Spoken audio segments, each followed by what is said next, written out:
Salut à tous les amis, c'est Aken, j'espère que vous allez bien. Aujourd'hui on se retrouve dans une nouvelle vidéo et je vais aborder cette fois-ci des trucs qui concernent des légendes urbaines. On y croit ou on n'y croit pas, en tout cas ce sont des histoires qui ont traversé un petit peu les époques. On verra si elles semblent plausibles à la fin des histoires ou pas, si ça semble un peu trop gros.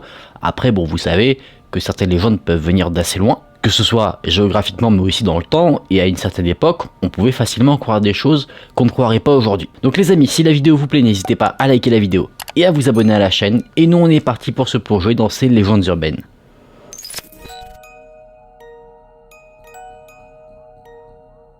On va aller à San Antonio. On dit que dans les années 1920, une famille qui vivait plutôt bien, composée d'un père, d'une mère et de 2 enfants, ont déménagé à San Antonio. Il se trouve que le père de famille avait gagné beaucoup d'argent parce qu'il avait fait fortune en étant acteur au cinéma, parce que c'était une personne de petite taille. Donc en fait, dès qu'on avait besoin de quelqu'un pour interpréter un rôle d'une personne petite, on faisait appel à lui, d'où le fait qu'il avait pu emmagasiner pas mal d'argent. À chaque fois, il vivait dans des maisons qui avaient été réalisées pour des personnes de taille normale.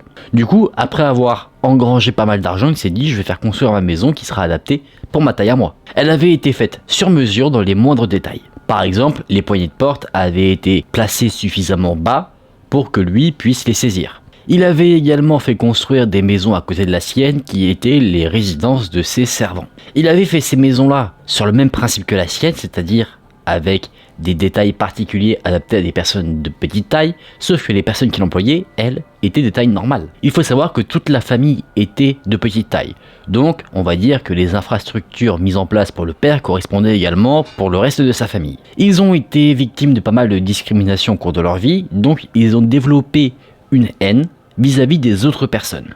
Ce qui a amené de fait à ce qu'ils traitent mal leurs servants. Ils leur parlaient mal, ils leur jetaient des regards agressifs. Il se trouve que les servants de la famille avaient du mal à vivre dans leur propre maison, et ça c'est quelque chose qui plaisait assez à la famille de petite taille. Eux, ils adoraient observer à quel point leurs servants avaient des difficultés. Ce mauvais traitement des servants a duré pendant longtemps, jusqu'à ce qu'un des servants pète un câble. Il a foutu le feu à la maison de la famille de petite taille, et alors que la famille enfermée dans leur maison essayait de s'enfuir, lui, il y est rentré.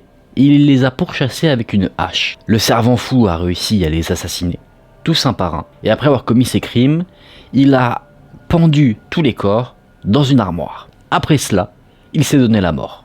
Des pompiers, évidemment, sont arrivés sur place. Ils ont éteint l'incendie, ils ont fait la macabre découverte des corps pendus dans l'armoire.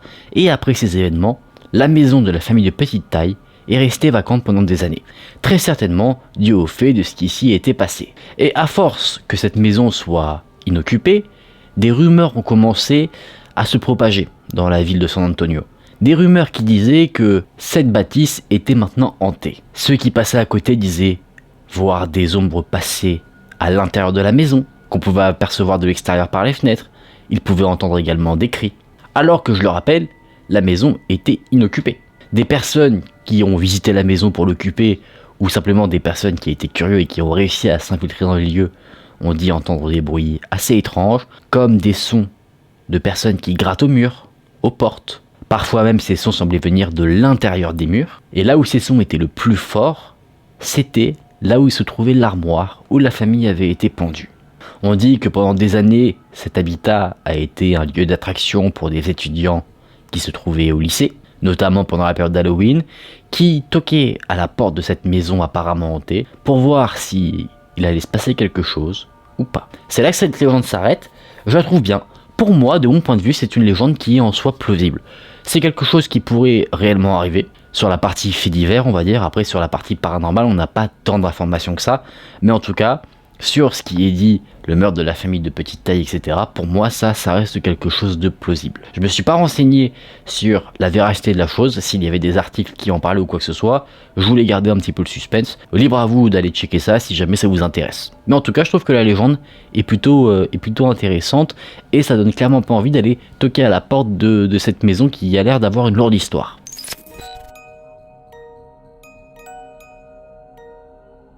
On reste dans le domaine des maisons pour parler de la maison mongoloïde. Apparemment, dans l'Ohio, tout le monde connaît cette maison. Aujourd'hui, Ce qu'il resterait de cette maison n'est qu'un grand tas de ruines avec des graffitis, mais un d'entre eux pourrait attirer l'attention. Un graffiti sur lequel il y aurait marqué en toutes lettres « Partez tant que vous le pouvez ». Un autre indiquerait que cet endroit-là précisément, c'est l'enfer. Pourquoi il y aurait de tels graffitis ?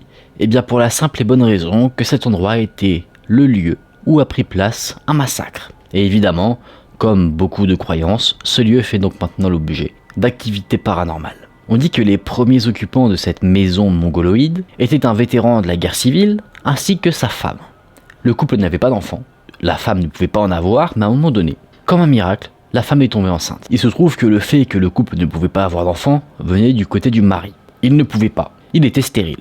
Du coup, quand sa femme est devenue enceinte, il a été suspicieux. Il s'est dit que cette femme l'avait trompé. Mais bon, il laisse couler un petit moment et la femme a donné naissance à 2 enfants, une fille et un garçon. Mais chose étonnante, ces 2 enfants étaient affreusement laids.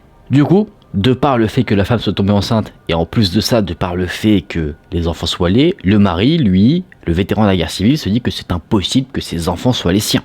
Il est persuadé à ce moment-là que sa femme l'a trompé. Donc une nuit, le mari décide de confronter sa femme vis-à-vis de ça. Ne trouvant pas réponse à ses questions, l'homme est tombé dans une rage immense. Il a tiré une balle mortellement sur sa femme, il a mis le feu à la maison et il s'est pendu à la suite, mourant dans le feu, mais d'abord par pendaison. Peut-être que là quelque chose vous interpelle, les enfants. On ne sait pas comment, mais ils auraient réussi à s'échapper. Ils auraient continué de vivre dans une partie effondrée de la maison, alors que les corps brûlés de leurs parents s'y trouvaient encore. Et le temps a continué à passer. Ces enfants sont devenus des adultes qui ont eux-mêmes eu des enfants. Et chose assez particulière, au fur et à mesure des générations, les enfants devenaient de plus en plus ignobles. On dit que dans les années 60, des générations après les événements que je viens de vous raconter, les personnes qui vivaient dans la bâtisse, qui avait été partiellement reconstruite, étaient très hideux, le dos assez large, voûté, avec de gros fronts, une grosse tête, des yeux globuleux et qui n'étaient pas alignés. Enfin, vous avez un petit peu une vision de la chose. Certaines personnes disaient que ces malformations étaient dues à un handicap ou une maladie. Ils ne connaissaient pas forcément toute l'histoire à ce moment-là. Et malheureusement, étant différents, les familles qui ont vécu sur cet endroit étaient sujets à des moqueries. Des adolescents, voulant faire des blagues de mauvais goût, s'amusaient à éclairer la maison, comme s'ils voulaient indiquer que c'était là où se cachaient les monstres de la maison. Et du coup, à force de ces discriminations, les personnes vivant dans la bâtisse sortaient, couraient après les personnes qui les dérangeaient et leur jetaient des cailloux. S'ils arrivaient à les attraper, ils battaient les personnes qui les avaient dérangés. Certains disent avoir vu certains membres de la famille se balancer d'arbre en arbre, un peu comme des singes. D'autres disent les avoir vus tirer à l'arme à feu dans les airs, comme si c'était pour indiquer qu'il ne fallait pas les déranger, qu'ils étaient armés et que si jamais quelqu'un s'aventurait trop près d'eux, ils étaient prêts à lui tirer dessus. Aujourd'hui, on dit que cette maison, la maison mongoloïde, est maintenant abandonnée. On ne sait pas ce qui est arrivé aux familles qui y vivaient, on ne sait pas pourquoi, on va dire, le fait que les générations continuent, ça s'arrête d'un coup. Mais certains disent que si jamais on visite cette maison, on pourrait entendre des bruits étranges, sentir le brûler. Donc naturellement, comme pour la première histoire, des rumeurs se propagent et on commence à dire que cette maison, ou en tout cas ce qu'il en reste, est hantée. On ajoute également à cette légende que si jamais on se rend dans la cave de la maison et qu'on y reste 2 ou 5 minutes, on pourrait sentir des mains invisibles nous toucher. Il y a une personne qui a fait un témoignage concret de sa visite de la maison. Voici ce qu'il a dit. Moi et 2 de mes amis, on y est allés à 1h du matin. Et dès qu'on s'est garé dans l'allée de la maison, on a vu le visage de cet homme à l'intérieur. On est sorti de la voiture et on a commencé à s'en rapprocher à pied. On ressentait tous quelque chose. Il faisait assez chaud dehors et on a donc décidé d'aller dans la cave. Il y faisait si froid. Il y avait un frigo dans cette cave et tout d'un coup il s'est mis en marche. À ce moment-là, on a pris peur, on a décidé de revenir sur nos pas, de reprendre l'escalier. Et quand on a marché sur la première marche, on a entendu la voix d'un homme qui grognait. Allez-vous-en. On est ressorti, on a visité d'autres dépendances de la maison et on a entendu une petite fille pleurer et crier. On entendait toujours cet homme dire « Allez-vous-en, allez-vous-en ». On a fait le tour de la maison, voir s'il n'y avait pas quelqu'un en plus de nous, et on a entendu un gros bruit. Ce bruit venait de la maison principale et ça nous a intrigués. Depuis, on y est retourné plusieurs fois, pas mal de fois, jour comme nuit. Et à chaque fois, on sentait qu'il y avait quelque chose là-bas. Sacrée histoire. Ça aussi, je trouve que ça colle. Ça colle pas autant que la première histoire, parce que ce truc de corps déformé et tout, ça semble un peu étrange.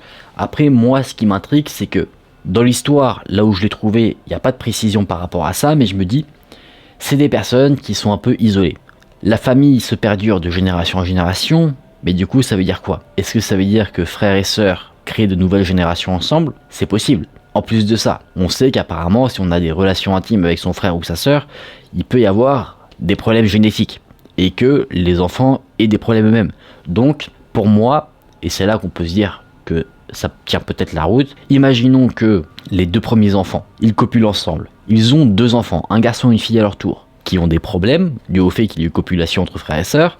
Eux-mêmes, s'ils ont des relations ensemble, on va dire peut-être que d'un point de vue génétique, le problème s'agrandit au fur et à mesure, d'où le fait qu'à la fin on ait des personnes qui soient totalement déformées. Peut-être que ça se tient, peut-être que pas du tout, je suis pas du tout scientifique sur ce niveau-là, je me dis pourquoi pas. Après sur la partie paranormale, ça je veux pas venir dessus, on va dire allez, ça fait partie de la légende.